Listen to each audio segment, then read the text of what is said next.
With the discovery of the Dead Sea Scrolls in 1947, two things become very apparent.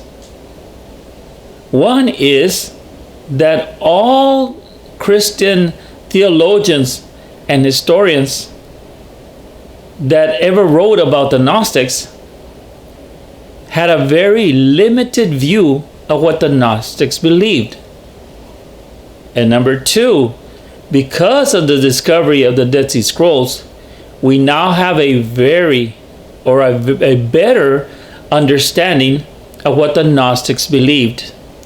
And so, scratch out what they were saying in the past, and let's listen to the new evidence. And the new evidence indicates that the Gnostics believed in the Trinity. The Trinity of the Father, the Mother, and the Son. Among the many books that were found in the Dead Sea Scrolls, here are just a few that teach on the Trinity. The First Thought in Three Forms, On the Origin of the World, The Secret Book of John, The Gospel of Truth, which is believed to be written by Valentinus, and the Gospel of the Egyptians, which mentions that the Holy Spirit is the Mother. In our last video, I covered on the subject of Sophia, the mother of the Gnostics. And I mentioned that Sophia was known not only as the mother, but the visible image of the Holy Spirit. So in other words, when you say Trinity of the Gnostics as referring to Father, Mother, and Son, you're really saying Father, Son, and Holy Spirit, because Sophia was the image of the Holy Spirit. Sophia was the Holy Spirit incarnate. And so here you have the Trinity of the Gnostics now being completely directly connected with the Catholic Trinity of today.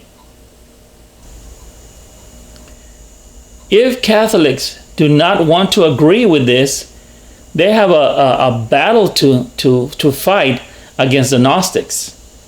Because the Gnostics declared or revealed the Trinity in the 2nd century. So those that believe that the Trinity was given to us by the Nicene Council of 325, which was in the 4th century. So the Gnostic Trinity came first.